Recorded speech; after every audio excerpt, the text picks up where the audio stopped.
Hey, welcome to the Michaud Mission, Two Men, One Podcast, every black film ever made. My name is Len, aka the Bat Triple, and as always, I'm joined by my partner. Hey, this is Vincent Williams.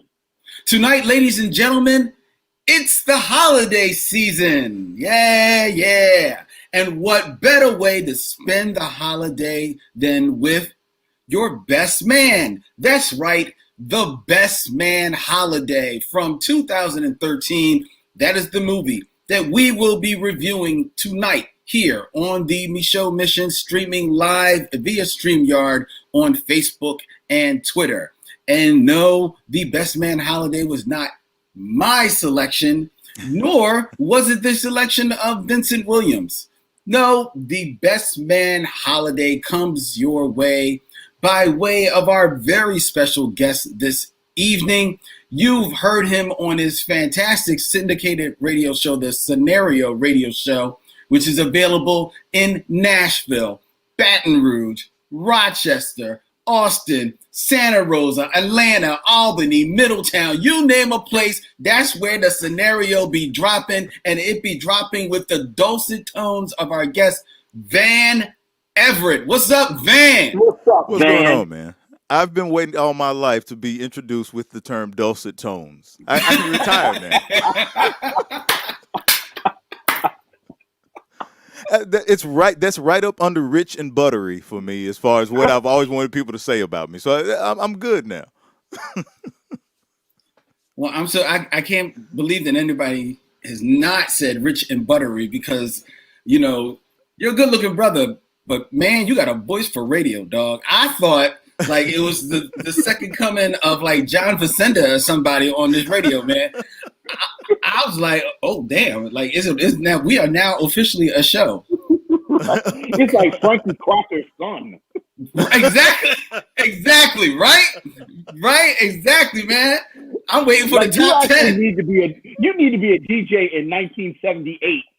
Yeah. That's when I really miss my time. I really could have just made it happen right then. It's like now it's like it only gets you but so far now. But yeah, it would have really took me to the stratosphere then. So the Scenario Radio Show, which is primarily, you know, a talk radio show where you and your crew, y'all chop it up about anything and everything that's going on in the black community and in culture today. But were you, before we get to the Scenario Radio Show, were you ever just a tried and true radio DJ like that? I did radio for about a year in '94. Really? In Huntsville, Alabama, at a station, and it was only because I was a musician at the time, and we did a gig at this station and whatnot. And the guy who ran the station was like, "You need to do radio. I want you to come do, radio." I was like, "Okay, that's an extra check. I can do that." And so I did it for a little while, and I wasn't really into it. Didn't really care for it at the time, despite the fact that I do like to talk and I do like to, have these exchanges. But it wasn't that type of thing. It's pretty much just me playing music and talking about the music I was playing briefly. But so eventually I got fired, and that was that. So didn't think anything else of it until I decided to do this. I mean, but no, Van, I can't let this go, man. You have the voice, man. Like, I wish you could, can you, be our house announcer? Like, I just want to hear you say, welcome to the Michaud Mission. Like, it just sounds like official. I would be more than happy to do a tag for you guys like that. I would be more than happy to do that. Yeah. I don't know what it'll add to your overall thing that you got going right now. I don't know if it'll elevate anything, but yeah, I'd be happy to do it. It will make me happy. That's what it will do. There you go. There you go. That's the first rule of the Michaud Mission. Make Len happy. Yeah, so, actually written down in the handbook. Exactly. Which means that you are already in my good graces because you chose a film that features some of the most exquisite Nia Long footage I have ever seen. Nia Long had her thigh out in solid minutes. Like she sat on the sofa and they were talking and there was plot happening, and I was like, Nia Long is gonna keep her thigh out this entire scene. Yup.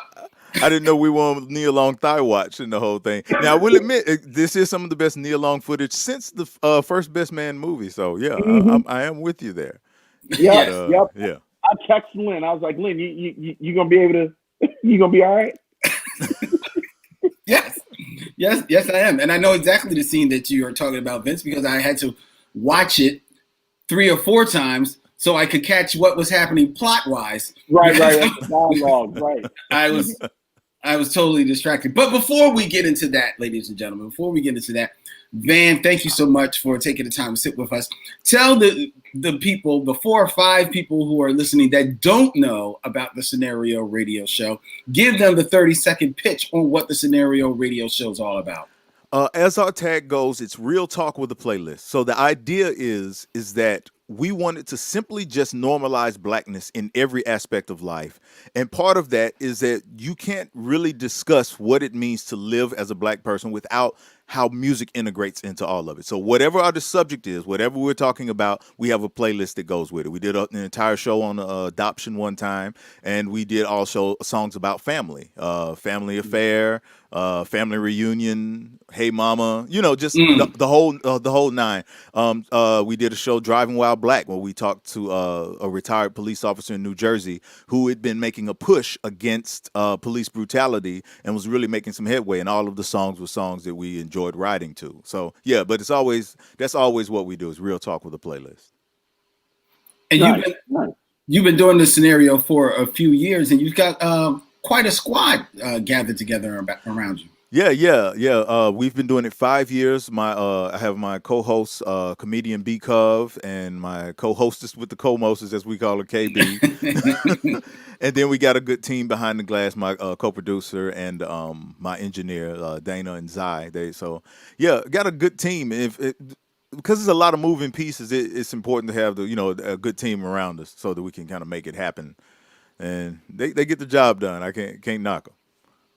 Well, that's cool, man. That's beautiful, and thank you for taking the time to Absolutely to sit with us, and thank you again for the couple of opportunities that you've given us to appear on your show.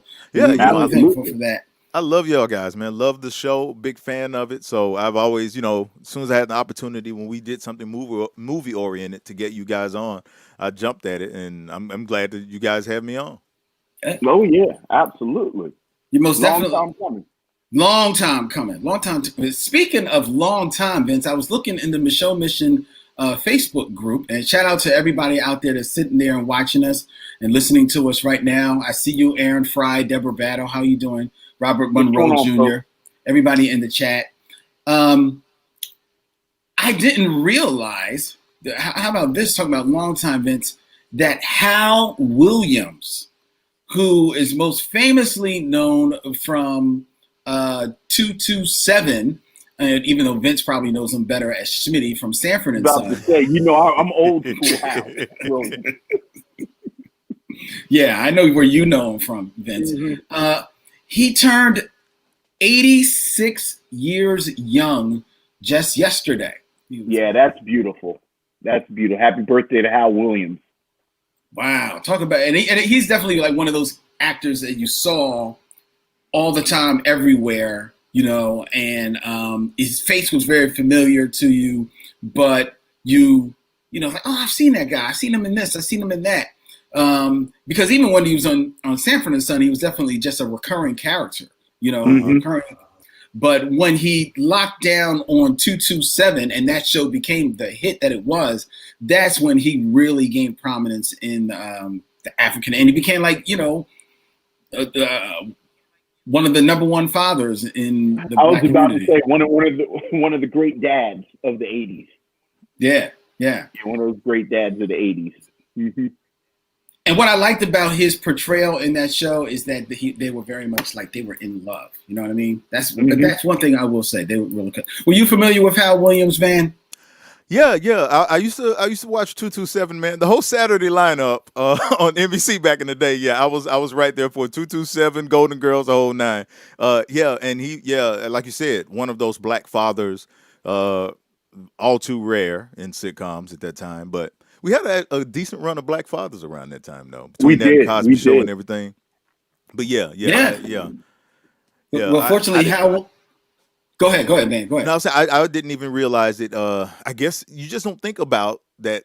He's gotten that old at this time. Which is great, but I just hadn't occurred to me. It's like everybody ages, but when you haven't seen somebody in a while, you just forget that they're aging all that time. So yeah, That's true. That is very true. Yeah, and I sometimes have to catch myself because I'm a huge watch old movies all the time. So I'll be watching like an old movie, and I'll be like, oh man, look at them, and then you realize like that entire cast is no longer here anymore. Like like I'm wondering where they are now. They're not here anymore. It's crazy. It's crazy when you think about that. But speaking of Hal Williams and him turning 86 years young, and God bless him. God bless Hal Williams. Happy birthday. I wonder, and I'm asking you two gentlemen, at what age do you think Hal Williams stopped climbing up his own ladder to put up his Christmas decorations? For God's sake. You know the age? As soon as he was able to get somebody else to do it. That's how old he was. as soon as that 227 money started rolling in, no more Christmas lights for Hal. That's the way I see it. Now, the character he played on 227 was still doing it, maybe, but yeah. That's true. That's true. And even then, he might have got the young boy to do it. Yeah, that's true. Yeah, Calvin. Yeah, he might have gotten Calvin to do it. That's very true. Ain't nobody getting on no ladder for Christmas decorations if they don't have to. Ladies and gentlemen, let me show you how the sausage is made. Before we turned on the cameras.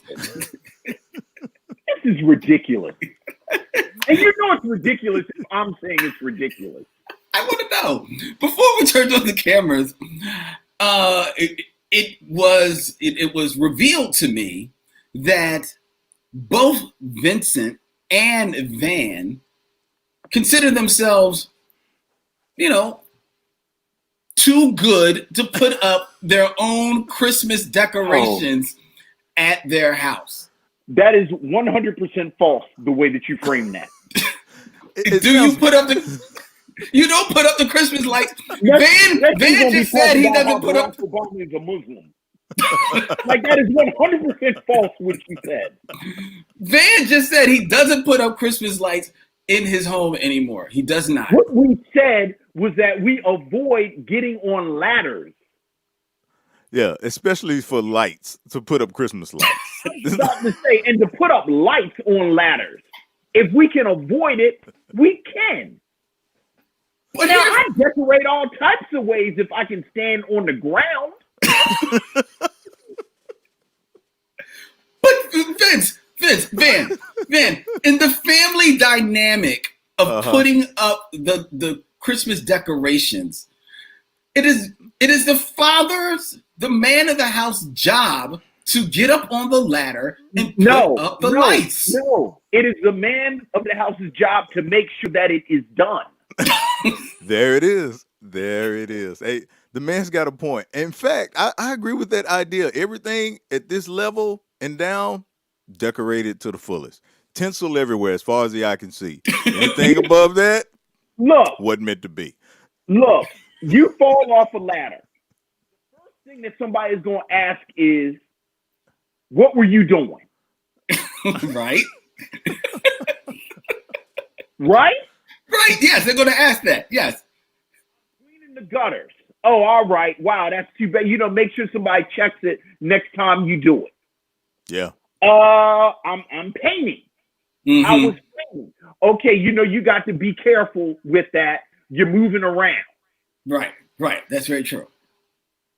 I was putting up some bright sparklers, some gold, like some type of gold glitter or something.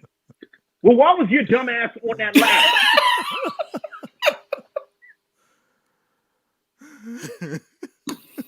Like, you're focusing on the decorations. You need to focus on the ladder.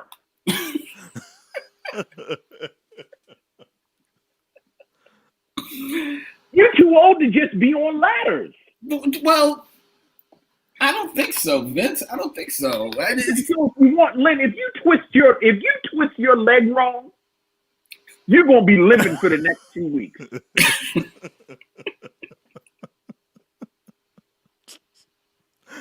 Talking about on some ladder.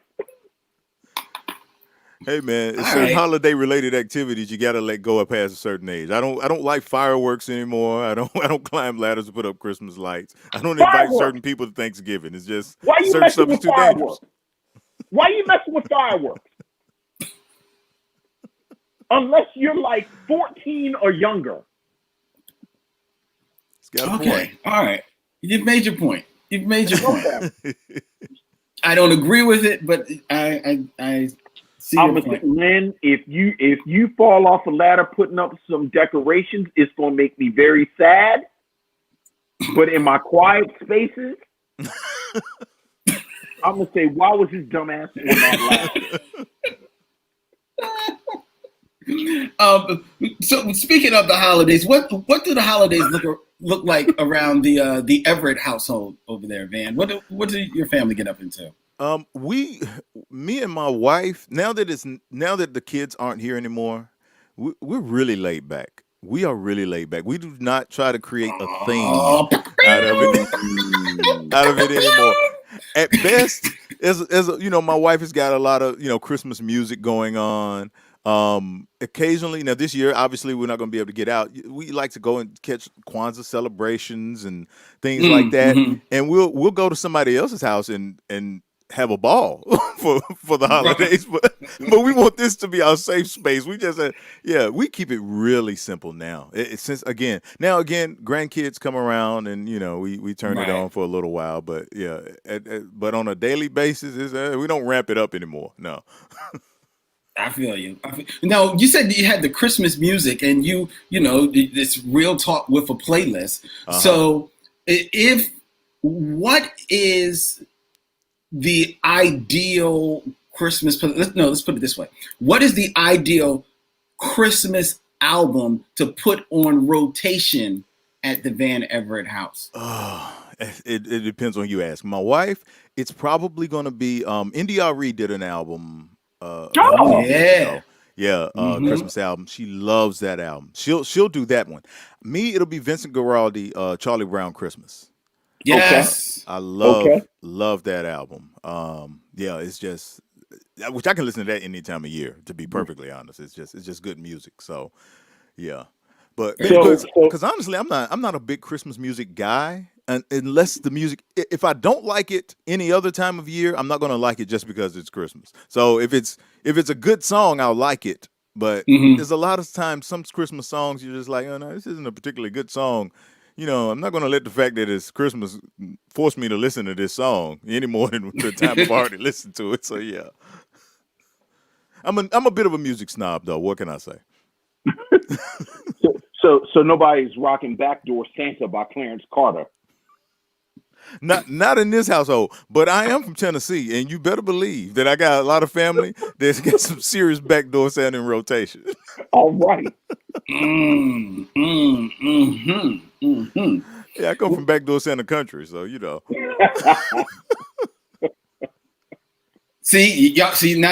feeding my brain. I don't even know this song, this Backdoor Santa. What is Backdoor Santa? It's what Run DMC sampled Christmas in College.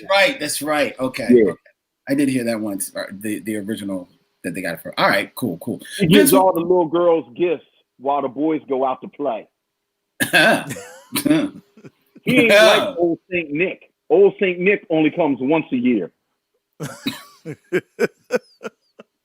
All right, this is a family podcast. So Vince, what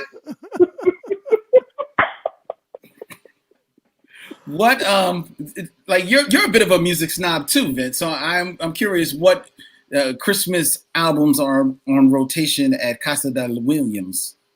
Of course, Vince Guaraldi. Let me see, Nat King Cole's Christmas album, that whole album. Big fan of Stevie Wonder's Christmas album. Wynton Marsalis actually did a Christmas album a couple of years ago. Okay. That's nice. Louis Armstrong, Christmas in New Orleans, Hmm. Oh the wow. good one. You Wow. know, the preacher's wife. We Christmas people. Oh really?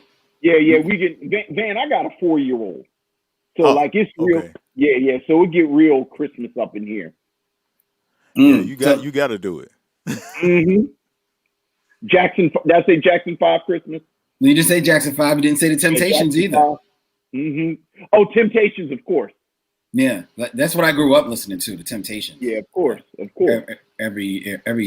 Oh yeah. It seems like I would definitely go for some Vince Guaraldi, but it looks like I pull from a different crate than the two of you because I've got Vince Guaraldi, I've got Temptations, but then I've got Alvin and the Chipmunks sing Christmas songs because I grew up with that album and I love that album. So there you go.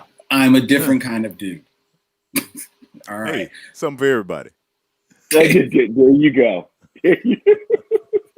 Van is a gracious guest. I was about to say he was very gracious. You can tell he's a host. You can tell he's a host of his own show. It's like, well, it's something for everybody. Wait till Monday on the scenario show. I was with these damn fools.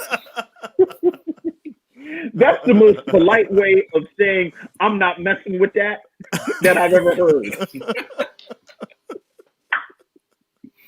Most definitely. Now, before we get into our review, and it's almost time for us to get into our review of the Best Man Holiday. Vince, you mentioned how once in a while me and you will just shoot each other like very out of context texts to one another while each of us are watching the film because we don't want to right. talk about the film before we get on air. And you sent me a text that I thought was very interesting and I hadn't thought about when I watched the film. And I don't think this is giving too much away from our conversation about the movie, but you mentioned how, when you asked the question, I think, has Morris Chestnut ever been better than what you saw in The Best Man Holiday? And that got me to thinking about the stars that are in this film, right? Mm-hmm.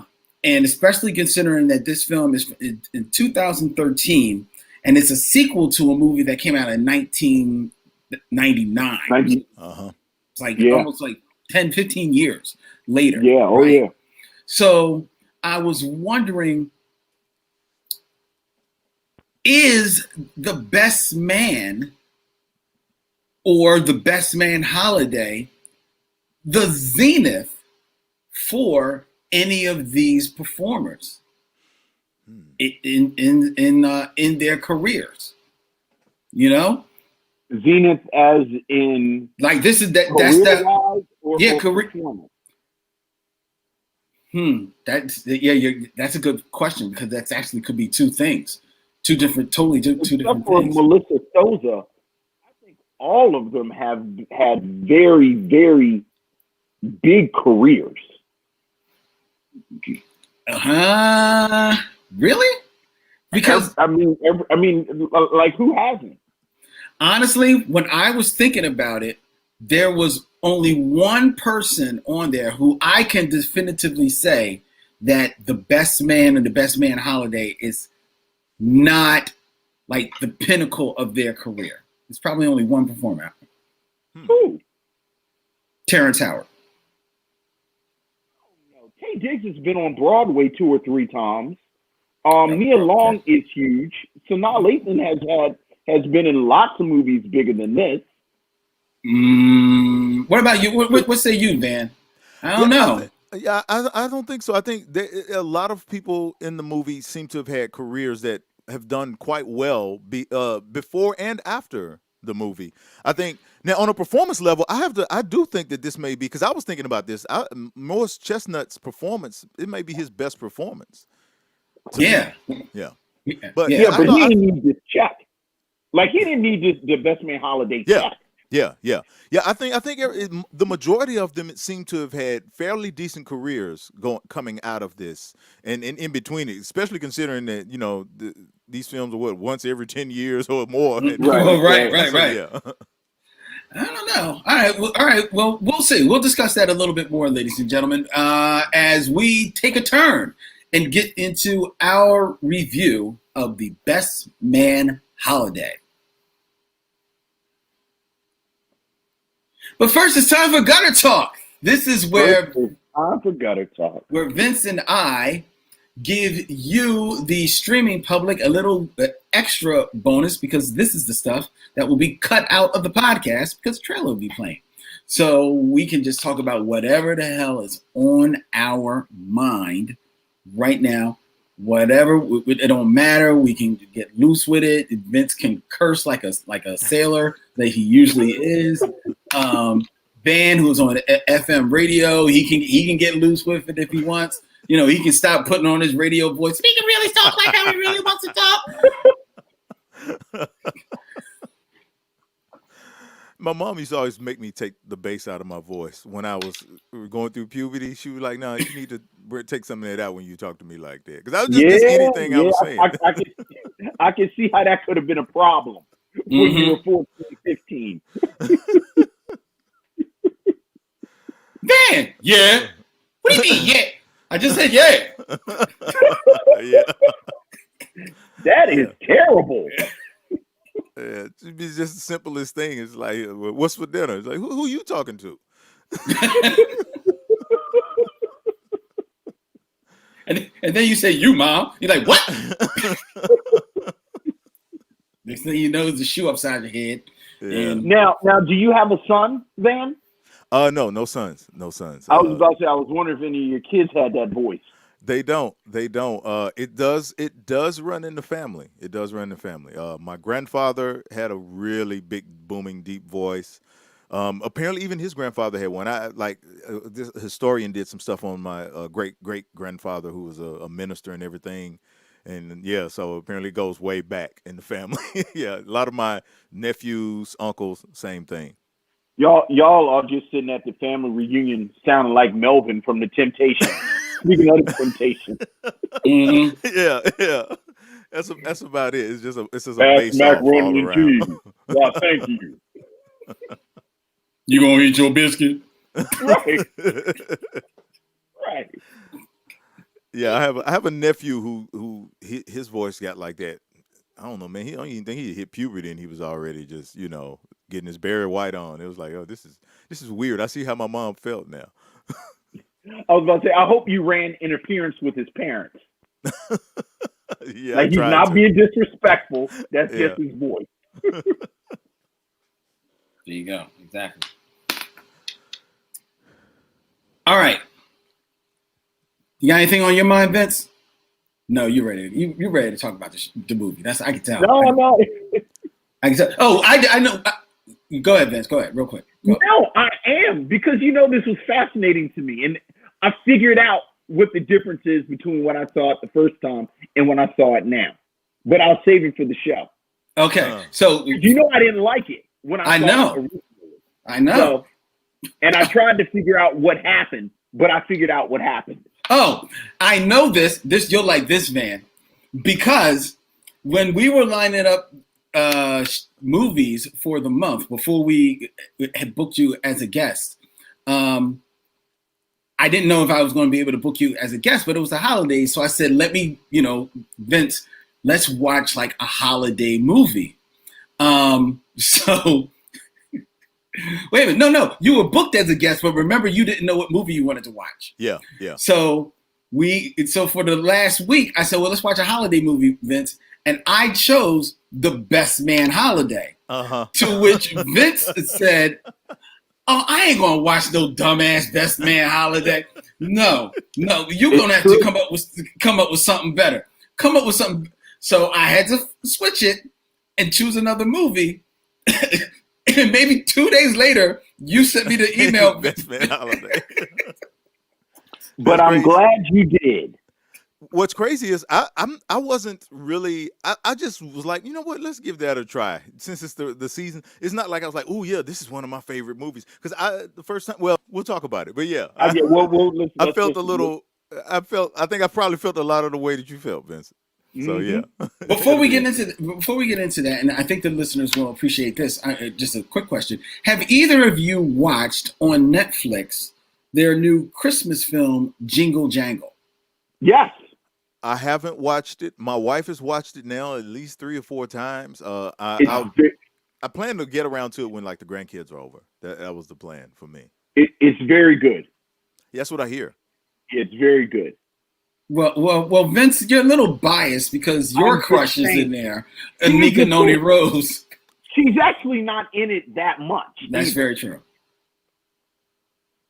I have to check it And out. I'm a fan of her she's too. not the best thing in the movie. It's No. another sister in it that steals the movie. Singing wise, right? Yeah. Yes, Mhm. yes. I watched that this weekend, and I was actually pleasantly surprised that I'm kind of like digging this movie. And she steals the movie. I'm not going to give it away, but Kills it. she crushes it. She crushes it. But it's a fun movie. And I think to your point, Van, it definitely is a film to watch with the grandkids. They will enjoy Yeah. it. Oh You yeah. know? I'm looking forward to doing that. Yeah. I think it's one of those movies that might become like one of those, hopefully like a Christmas tradition. You know what I mean? Absolutely. We need some more of those. More Yeah. Christmas movies, that good Christmas movies. That and what I enjoyed about this Black Christmas movie is that it was fanciful. It was whimsical. You know what I mean? It wasn't just, Christmas, at mama's house. Or, like it was a sad day of Christmas in the hood. No, this was you know what I mean? Yeah. That's my wife said the same they shot thing. K-Tron on Christmas Eve. I know. No, not K-Tron. Yeah, like laid up in the snow, like, no, like, nah, this wasn't like a Medea Christmas. This was like a real heartfelt Christmas movie. Forrest Whitaker was up there. He was having fun. Forrest Whitaker's singing in this movie. Forrest Whitaker is funny. Who knew? Right. Wow. So, Yep. I'm hoping to check it out real soon. Because again, I have heard nothing but just rave reviews about it. So yeah, I'm excited to see it. but I'm curious though, Van, because now you can let us in on a secret. You said your wife has watched it 3 times, and yet you have not watched it once. How is that possible? Well, I mean, it's not like we're just all in one room all the time together. Again, you when the kids move out, you'd be surprised what type of space you got for different things. My wife has when the last person moved out of our house, my wife we developed her what I call Claire Huxtable room over. And so it's got everything that a human being could want. It's got the TV. It's got the nice matching refrigerator with the couch. It's got the whole 9.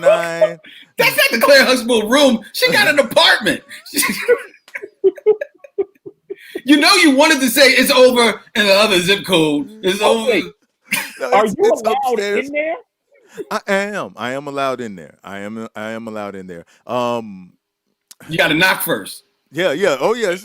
There are restrictions, but yeah, Don't I'm just allowed be in showing there. up. Yeah, just don't be popping up. There ain't no pop-ins happening.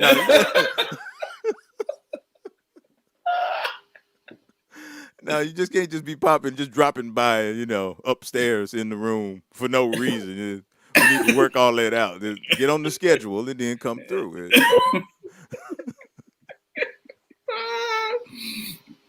Oh, that's funny. That's funny. Okay, I didn't know that was possible. Like, after like a lady watches something at least one time that she likes, it's like mandatory. You've got to sit down and watch it with her. She's been trying to get me to watch it. I've been busy and You've been on that ladder. Anything but the ladder. But I'm always, it's like a lot of times I'm always behind on movies and everything. It's like, okay, well, I'll get to it. And I know when the grandkids get here, it's like, well, yeah, I know I'll get to it then. So Right, yeah. right. Okay. All right. Well, we were glad to help you cross this film off your list as we Yeah. get into our review of The Best Man Holiday. Oh, I gotta bring it up. Okay.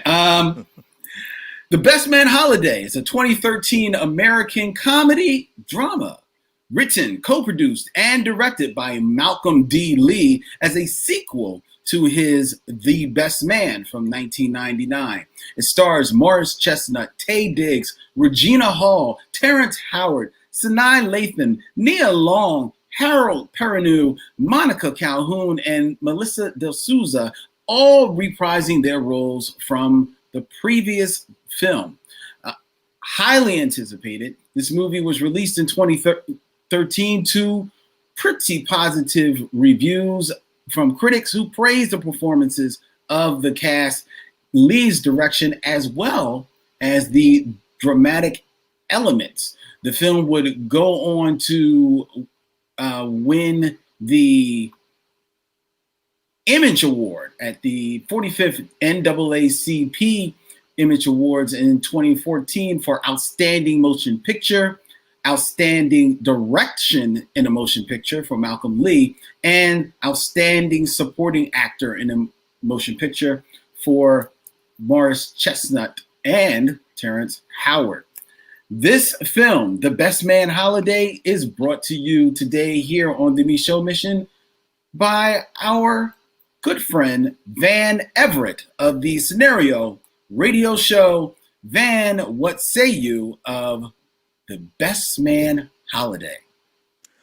I actually feel I feel different about the movie upon this second viewing, because this was the second time I've ever seen it since it first came out. Mm-hmm. Saw it in theaters the first time that it come out, and I'll be honest, I didn't have like crazy expectations for it when I first saw it, because one, as far as I guess romantic or comedies or dramas go, I'm not a big sequel person, and I'm also not a big Christmas movie person. So I didn't go into it all excited about seeing it. Saw it and was like, okay, this is okay, this is cool. But I realized upon the second viewing that there was a lot about it that I missed, and now I'm confused about how I feel about it. I know that sounds like it's weird to say that my revelation is that I'm confused, but that's what it actually is. That I'm actually more confused now than I was then. I think it's because the two halves of the movie, this comedic element on the front end, and then this very melodramatic thing that's going on the back end. I don't know if they don't gel, but they do feel weird.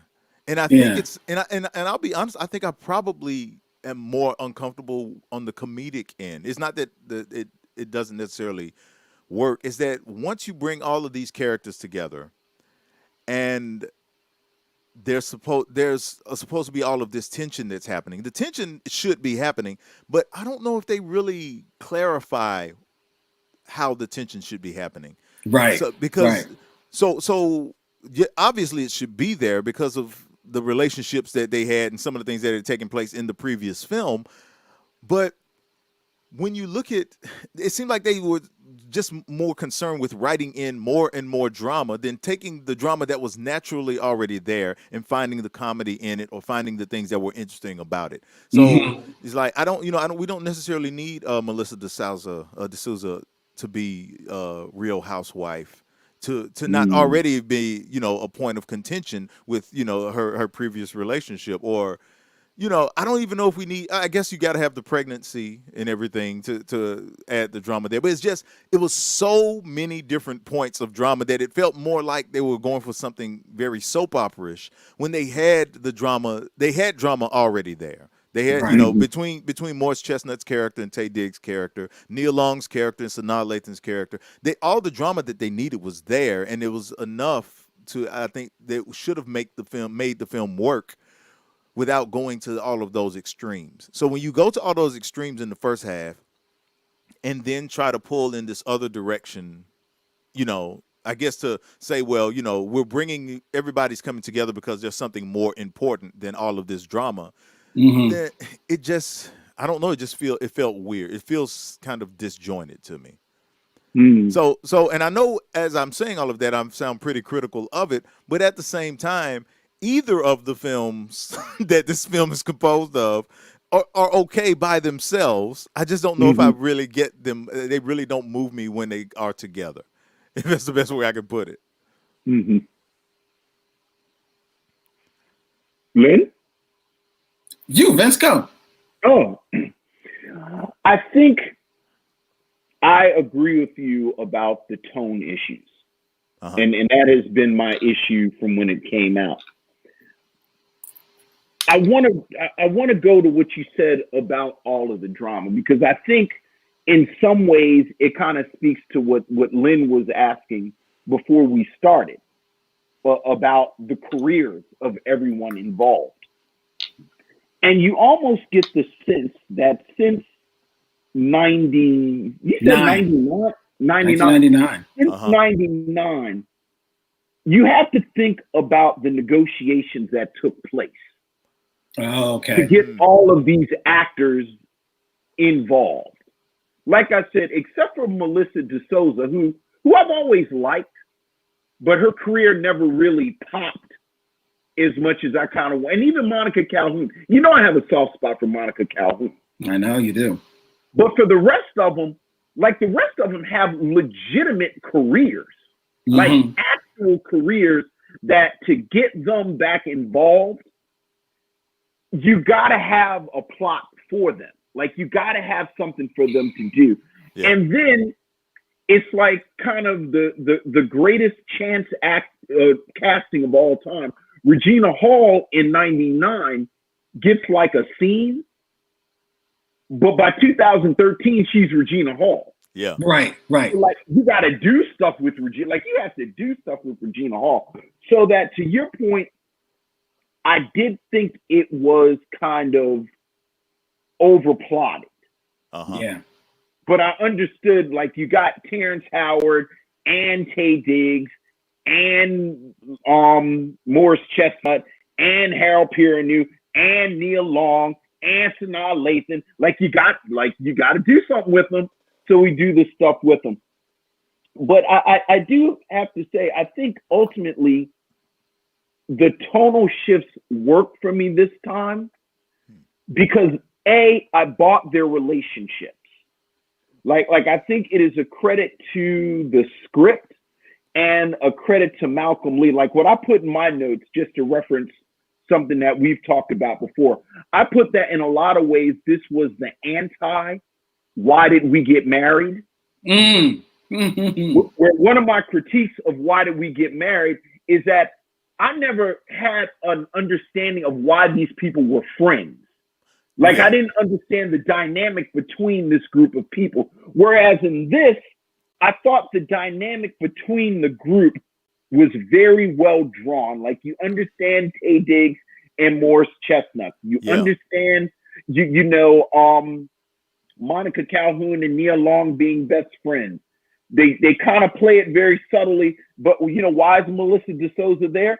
Oh, well, they're in the same sorority. So now they're friends. Regina Hall and Sanaa Lathan have married into the group, so they have their own little side relationship. Right. And I like that, so that when everything kind of falls apart with the cancer, and you see these very emotional reactions to it, because the relationships have been established, I bought it. Yeah. And I also have to say, and I mentioned it before, what happened with me between 1999 and 2013 was Cobra Kai. Here we go. So that this sense that you could take something that was sort of frivolous and almost disposable, but then do something completely different. Because, you know, The Best Man was sort of this kind of sexy black bohemian romp. But now they turn it into, you know, as you said, Van, by the I think it's the hour mark. Monica Calhoun is coughing up blood. So now it's turned into something completely different. So that ultimately it worked for me because I like these characters, and I liked how Malcolm Lee had sort of drawn these characters. See, yeah. I like the characters too, and I too. It's funny that you brought up why did you get married, because I actually thought about that as well. You know, like they felt more real. You know what I mean? As friends, as people that know one another. And I went another route, but it's basically the same thing. It's because as opposed to, you know, why do we get married or movies of that ilk, where these couples or people seem to be friends just because the script tells you so. This is a group of people that are friends because this is what happens. The guys are friends, and then everyone in around that orbit then becomes part of that crew. You know what I mean? And becomes part of that family, right? So that Morris Chestnut's girlfriend and her best friend, who happens to be somebody that Morris Chestnut's best friend, you know, was friends with and had like a crush on and all that type of stuff. They're all in there. Just the way that you connected all those dots, it all feels real and all felt lived in, right?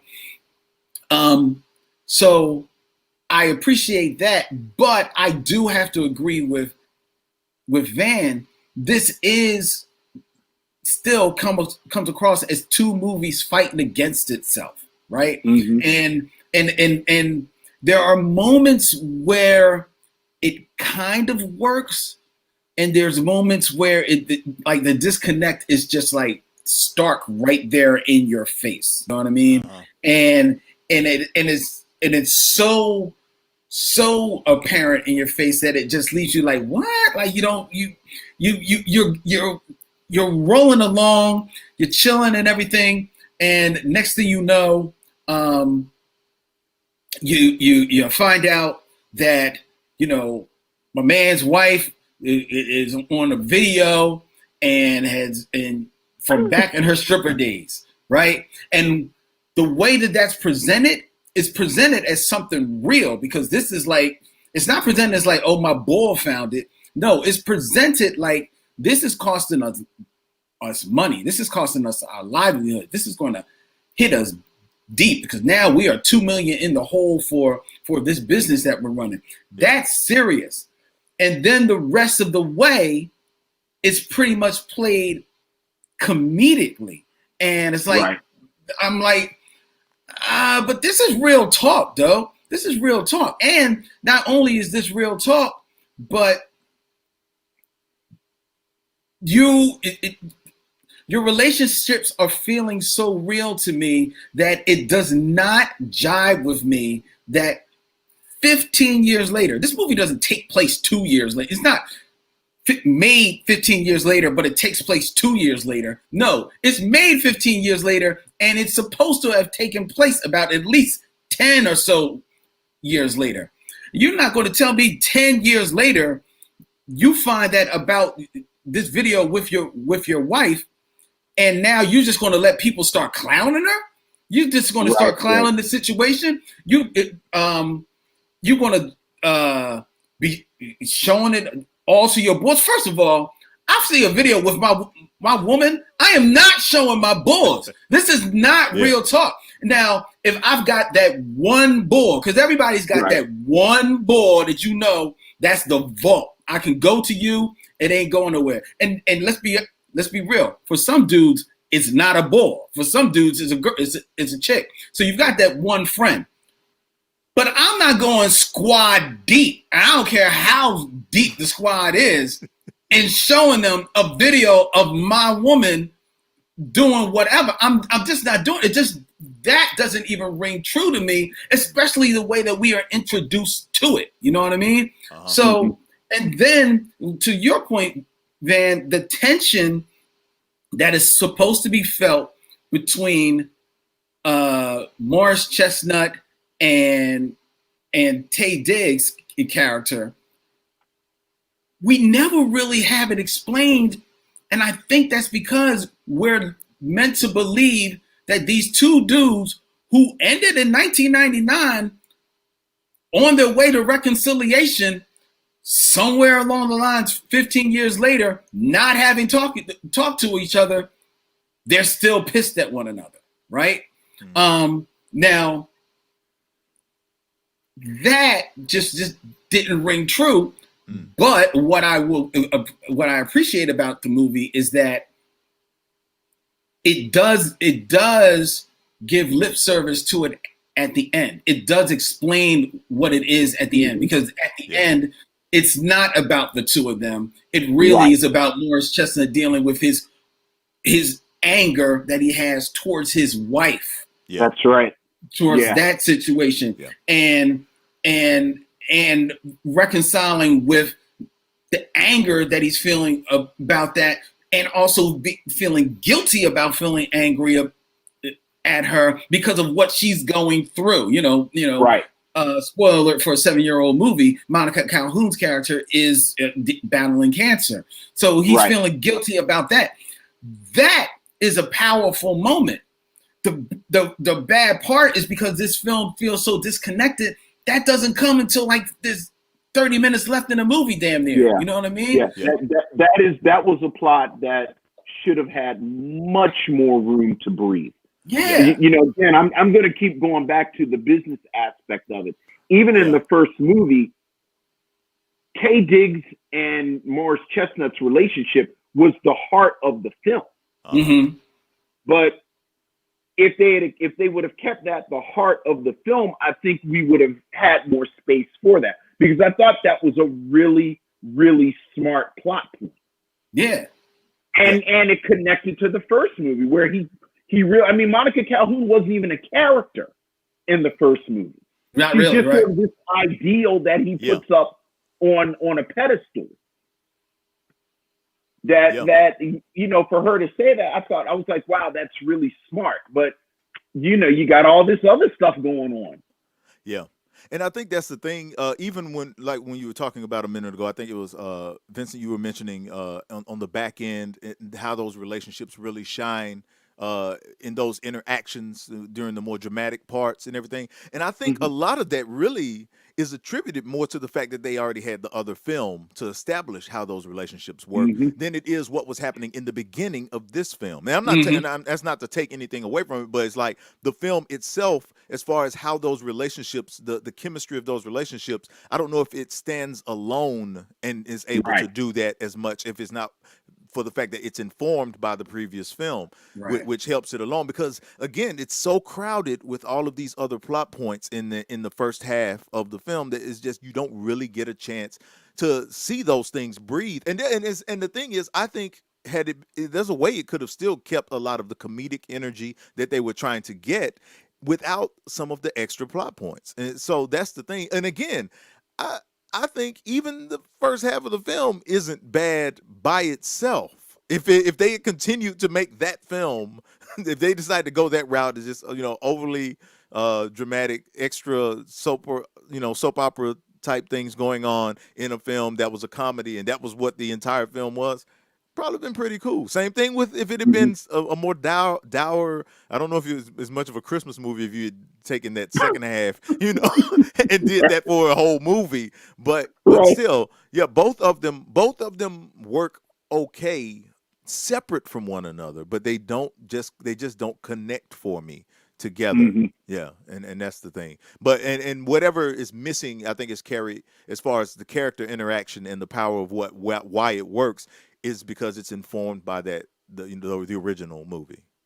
Yeah, very true. Yeah, very true. It's almost like one half of the movie is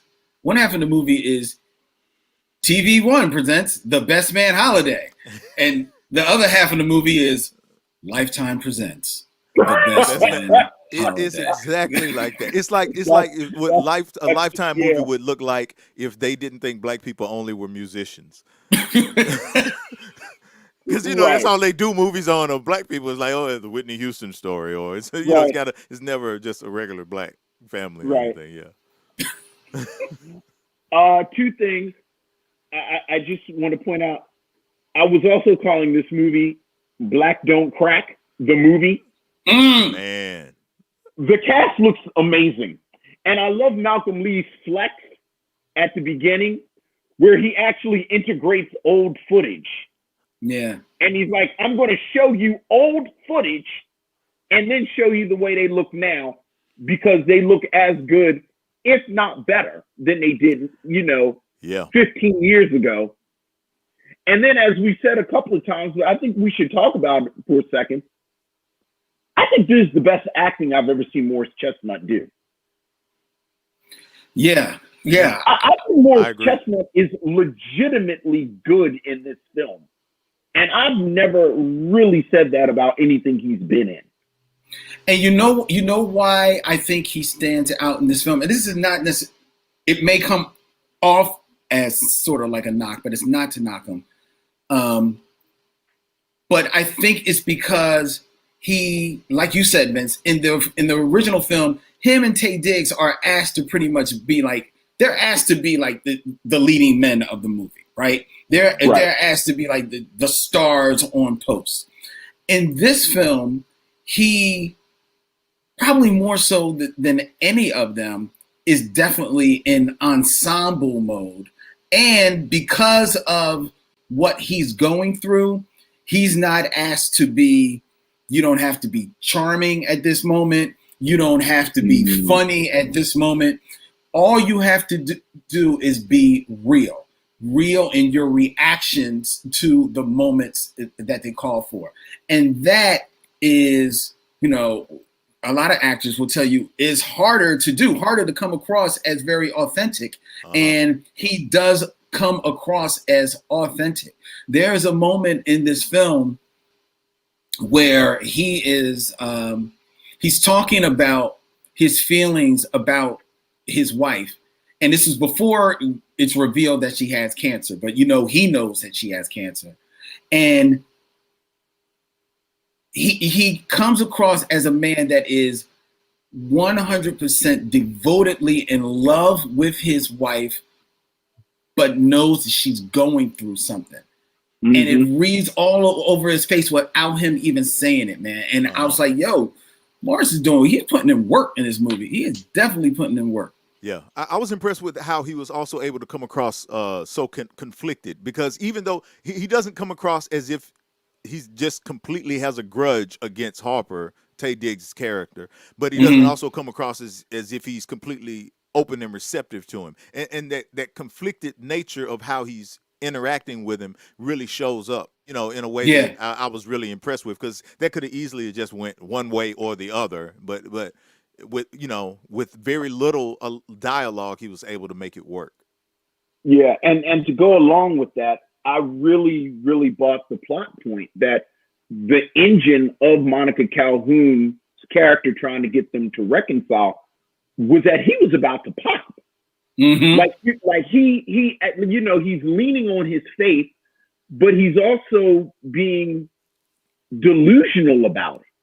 Right. Like I thought I thought it was a very subtle distinction, the way he kind of oscillated between a man who had faith and a man who was denying the reality of what was happening. Yeah. So that when he does break down at the end, which is something that could have been just a melodramatic moment, it's earned. Yeah. Because you watched him kind of teeter throughout the film about her sickness. So that, again, I really did. I was like, wow, Morris Chestnut is acting right now in The Best Man Holiday. Yeah. And I also appreciated, like you said, he is a man of faith. And you're reminded I was reminded that he's been a man of faith since the first movie. He talked about it in the first movie as well. But it's probably easier to forget that he's a man of faith in the first movie because he's still Morris Chestnut, the charming guy. He's still, the road guy walking around, cock on a walk and everything like that. But where in this movie, he definitely feels like the person who has matured 13 years later. right? You know, a devoted family man, you know, a devoted husband, a man of faith who wears his faith on his sleeve, but he's not putting it out there on like mad display for you. Like, you know, in a lot of other screenwriters' hands, it would have been God this, Holy Lord Jesus, Jesus, you know, all that type of stuff as a way of showing a caricature. Exactly. Yeah. It was very real and felt lived in, and it felt baked into his character by now, which is what it would be at this point in his career. Never mind, NFL careers for running backs don't last over 13 years. That's just something that, you know, we're just going to like. It's if you're a Christmas miracle. Exactly. That's exactly what it is.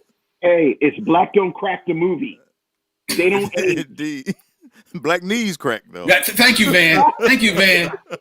Hey, Van. I bet he ain't getting on no ladder. Oh no. No, you saw those decorations. There's no way he did that. No, not at all. Okay, I hate to diverge just a little bit, but when you were talking about his character being a family man and all that, one thing I have to bring up that has always just sat weird with me. Okay. The two youngest kids in that family, those kids look like they came out of like the Cosby Kids casting agency. They're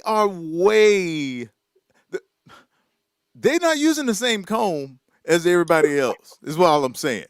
And genetics are weird. Yes. Yeah, genetics are weird, but I'm just saying, all I asked for is one line in the movie to explain it. That's all I would have liked. What line do you say? Well, I'm a man of God now, adopted 2 extra kids. You know, we had to buy some new combs, but something. Quentin is the biological father of my younger children. Something. I just need something. I need something to help me to get around this quirk that's happening here with the 2 youngest kids. Because those are some, and I love all children. I'm just saying there's some pretty high yellow kids to be in this chocolate household. Let the record show that Van Everette is pro-children. Yeah.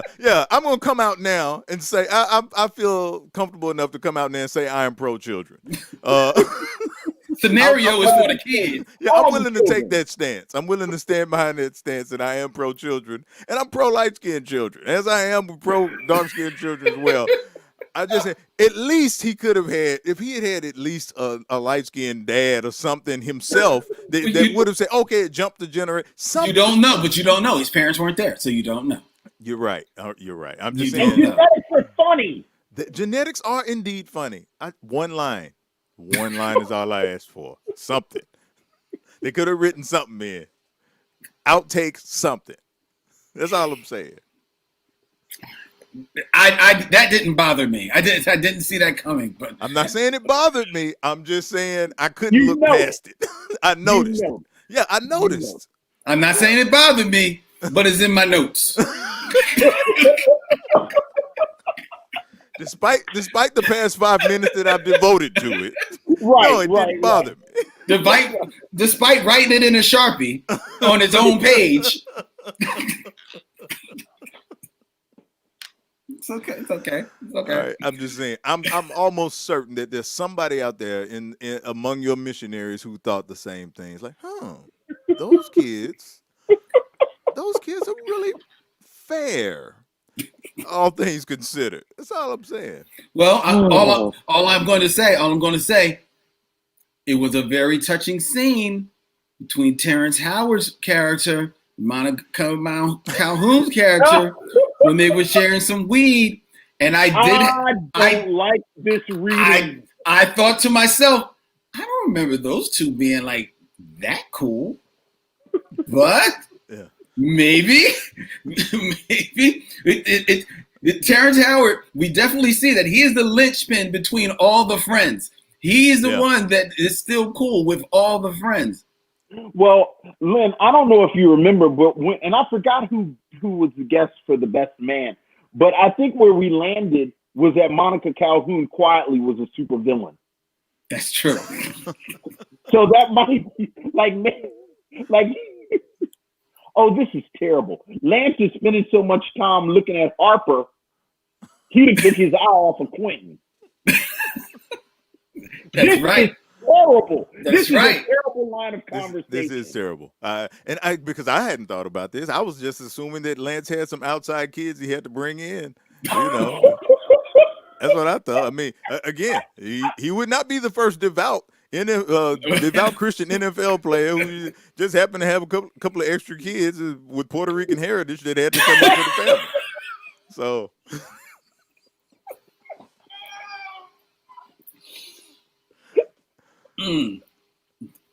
Anyway, back to the movie. Back to the movie. And speaking of Terrence Howard's character, Vince, you just dropped his name. What was his name again? Quentin. Q. Yeah. Q, that's right. Speaking of Q, watching this film, there were actually a couple of scenes, including that scene with Monica Calhoun and a couple of other scenes, where I was actually reminded how talented an actor Terrence Howard is. You could get lost, especially in the last few years. He primarily has been on Empire, when he's been soap operating it up big time and having fun with it, and God bless him, lean into the character, have a ball.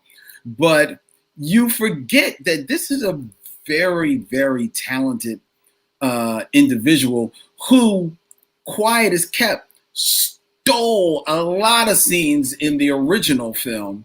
Indeed. And is back again stealing scenes in this one. Look, I think this is an overplotted film. I think everything that we've said about the tonal issues, but I think as discrete scenes, these are good scenes because this is a good cast. Yeah. Mm-hmm. Like, this is a good cast, top to bottom. And each moment where, like I said, everybody got to have their own plot. Everybody got to have their own moment. But when Malcolm Lee points to him and says, "Okay, you're up," there's not one cast member that drops the ball. No, that's true. And I think you're right. Like, I think Terrence Howard, frankly, like you talk about Empire, I would argue that Terrence Howard has been playing a caricature of Terrence Howard for the past 5-6 years. Yeah. But you forget, like you said, he's a damn good actor. Yeah. He's doing work. And to your point about everybody getting their getting their moment to shine.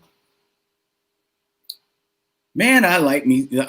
I'm sorry to steal your line, Vince. But man, I like me some Regina Hall. She is just so real in this movie. Like, she comes across like a real. First of all, she comes across like a real wife. You know what I mean? She's just like a real wife who, like, yeah, I did whatever I had to do, and like the scene where she and Harold Perrineau, and he basically breaks down to her and tells her about what's going on, about the video that he found. And they're in their room, and they're talking to one another. And she walks across the room and then turns to him. And damn it, man, if I haven't had that exact same conversation 4 or 5 times in my life, where a woman made those exact same movements, and I was like, shit, dude, it's like, and he is like in my brain. He is in my memories, man. This is real talk. This is like real happening. Everything she does in this film is authentic, whether or not it's being funny, whether it's not it's being friendly, whether it's not it's being sassy or sexy or mad or mean or pissed off or straight up from the hood, taking the earrings on, putting the Vaseline on. Everything is like 100% real with her, man. I love Regina Hall in this movie. Come on, man. I'm well documented. Regina Hall needs to get all the jobs. Like, Regina Hall is the greatest everything. And I cannot believe the fortune and luck that Malcolm Lee had, that he stuck her in the first movie. Yeah. Right. So like you said, she's like 2 scenes. Like, the embarrassment of riches that he has, and Regina Hall. And Yeah. let's remember, Sanaa Lathan's not really in the first movie a whole lot either. Yeah. Right. Yeah. Yeah. Everybody comes through. They like you said, everyone does definitely come through as far as their performances in the film. It's I'm curious how all of this. I mean, I know they keep talking about doing another sequel. Uh, Mm-hmm. I'll be curious to see how that plays out if it actually happens again. You got to figure out a way to give everybody their storyline. I'm sure there's contractual obligations to be fulfilled as far as money is concerned. And most importantly, at some point, somebody's going to have a gray hair on this whole thing. Thank you. I mean, I guess. I mean, do they? I mean, do they actually? The last thing I saw, Taye Diggs said that now they're looking at a streaming situation or something on, in 2020. There is no difference between streaming and the film. Right, I would love for them to just go ahead and blow it open and do like a 4 or 5 episode Netflix thing. That would be like, great. I don't know if you can afford it. Look, everybody needs their plot. You see, but here's the thing. Honestly, I didn't need the Best Man holiday. Like, I didn't need a Best Man sequel, but they did it, and for the most part, they pull it off. I found myself begrudgingly, because honestly, I think I saw the movie before, but having watched it again, I realized I maybe have only saw the beginning and the end before. I didn't remember anything in the middle. So I never saw the film before, and I came away surprisingly enjoying it and surprisingly laughing out loud at some moments, especially when Q and Hal Perrineau's character are fighting in the back seat, and because you think it might get real, but they're boars, so they all of a sudden are kung fu fighting, and they're like, flying duck style. Monkey paw. Right. Yeah. Monkey Well, punch. you realize neither one of them can fight. I know.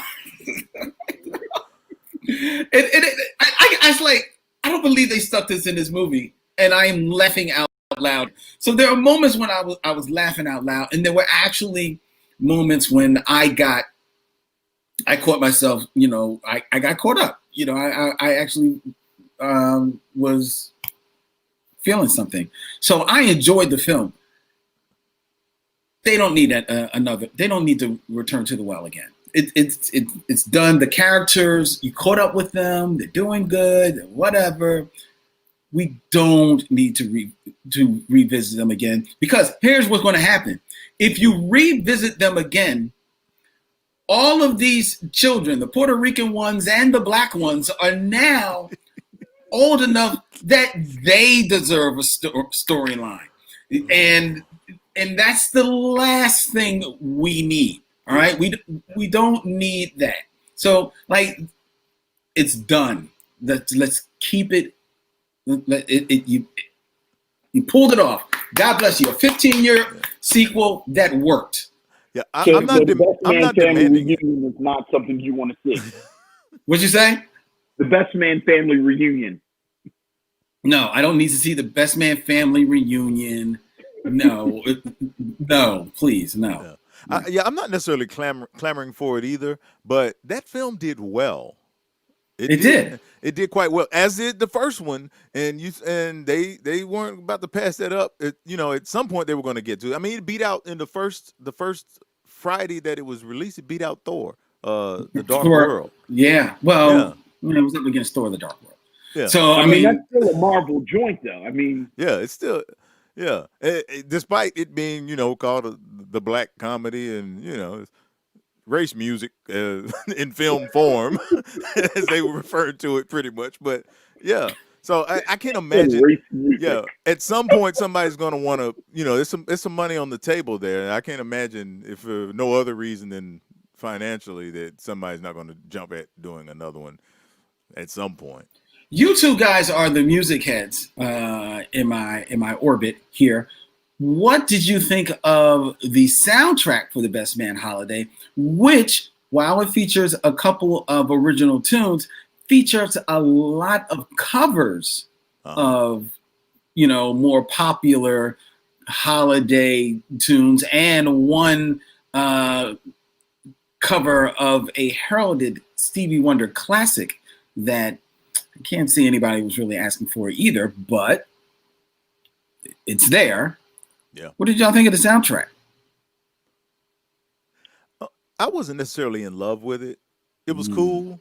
It had, it had a couple of joints that were, okay. It's not something that I necessarily even now think of.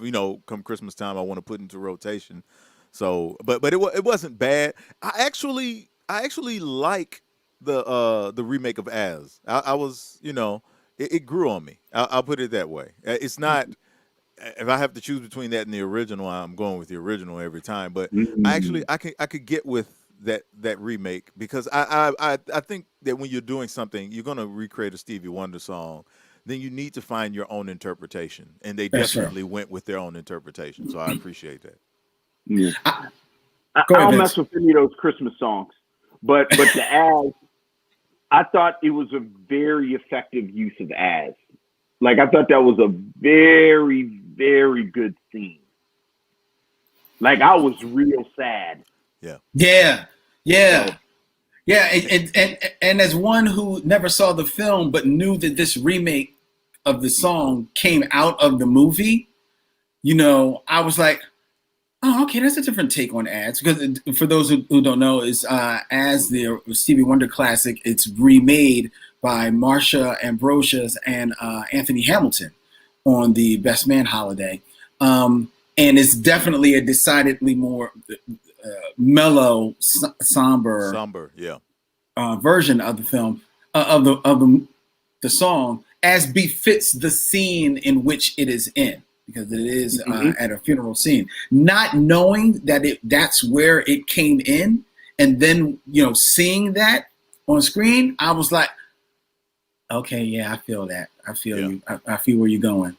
I feel you, especially because it is the perfect, illustration of that character, Monica Calhoun's character, and what her husband would have felt for, what they would have felt for one another. So it was spot on. It made me enjoy the song that much more. It was pretty. I also appreciate that Anthony Hamilton in the film shaved. For his part at the funeral, because that really would have taken me out of it. The fact that I noticed it, I was like, oh, it's smooth on both sides. That's also in your notes. Yeah, that was also on my notes. I was like, okay, this isn't the time, for that rustic look. Let's show some respect to the family. You're not singing to Charlene. Not singing to Charlene. You got the hobo chic thing going on. Yeah. Put aside the trucker hat and let's, pull the bevel out and let's do what needs to be done here. He was eating beans out of a can and then he came in to sing. Yeah.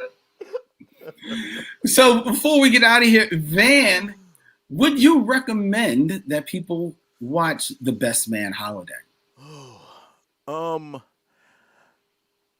I would recommend that specific people would watch The Best Man Holiday. I would recommend that specific people watch it. Yes. I wrote a list of exactly those people. In my notes. List, if you have to wonder, you are not on that list.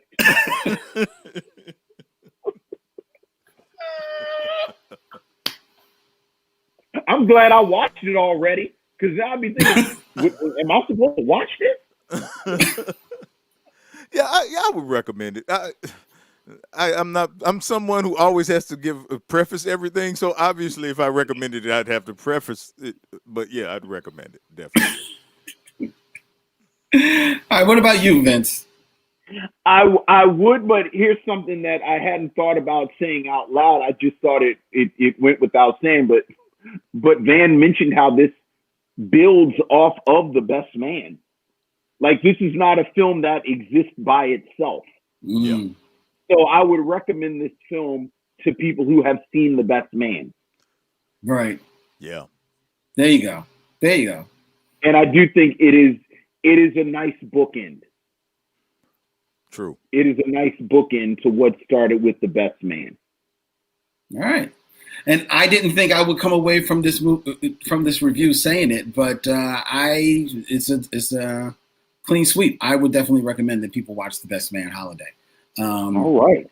It's a Christmas miracle. Yes, it is. It is. It was a movie that was a definite tearjerker. It definitely leans on the melodrama a little bit. And I'm not gonna lie, it's a movie that is probably 20 minutes too long. But I mean, yeah, it's 2 hours and 2 minutes. Like, there's no reason this movie easily doesn't need to be 2 hours and 2 minutes. But I think, to Vince's point, it's because you're trying to give everybody their just due. You know, you justify their contracts, and I think for the most part they do a good job at it. And where it drops the ball a little bit, it doesn't distract that much, and they pick the ball right back up, and they run with it for a touchdown, which when you watch the film, you'll see why I went to that metaphor. Yeah. So yeah, I would definitely recommend seeing The Best Man Holiday. Right. And not just for Nia alone. So that was enough of a reason for me. So yeah. There you go. All right, ladies and gentlemen, before we tell you what we are going to be reviewing next week on the Michaud Mission, we have to give a thanks to Van Everette of the Scenario Radio Show sitting in with us, man. Thank you, Van. I've enjoyed it. I have really enjoyed it. This has been great. It was everything I imagined it would be. That's not vague at all. No. No, that's a good thing. That's a good thing. I'm not saying I spent an inordinate amount of time imagining it, but I'm just saying that, in my spare time, I had a moment or two. I gave it a thought, and this lives up to the expectation. This has been great. Oh my God. Oh my God. It's like talking to two Vinces here. Thank you so much. Van. If people want to get in touch with you, they want to get down with the Scenario Radio Show, if they want to hire you to say happy birthday to somebody in their life, because no, you ain't saying happy birthday to nobody in my life. That voice will steal people. Where you going, baby? Nashville? What? How can people find out about the Scenario Radio Show, brother? We are in most places in social media. You can find us on Instagram, Facebook, Twitter, at Scenario Radio, at the Scenario Radio Show. And we are also on Spotify. You can hear the show on Spotify and on Anchor. And we also have an archive of the shows that you can find the link to on any of those social media areas and archive.org. So yeah, but aside from that, you mentioned earlier that we're on. If you want to hear us on radio, it depends on where you are. We're in different spots here and there around the country: Rochester, New York, Baton Rouge, Santa Rosa, here in Nashville, Tennessee. So yeah, Albany, a few other places. You can catch us, check local listings for those, particular stations. But yeah, we're out there. But if all else fails, go to our social media. You can hit us on Facebook, the Scenario Radio Show. It's not hard to find. All right, man. Thank you so much for taking the time to talk. Thank you, man. Thank you. Hey, thanks for having me, man. Oh, yeah. Thank you. What's our show called, Vince? The Michaud Mission. The Michaud Mission.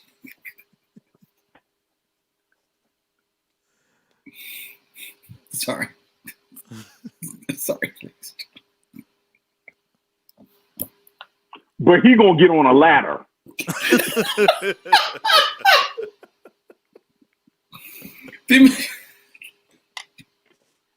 Let me go over here and mess with this electrical line on a ladder.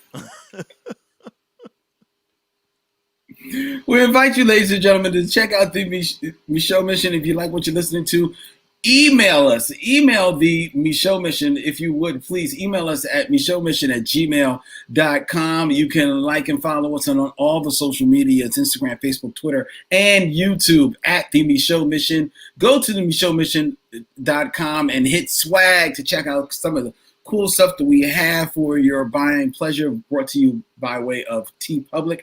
We really appreciate it. The Michaud Mission is also a proud member of the Podglomerate podcast group. The Podglomerate curated podcasts for your earbuds. Go to thepodglomerate.com. You can also listen to the Michaud Mission every Saturday at 1 p.m. on WPPM 106.5 FM Philly Cam.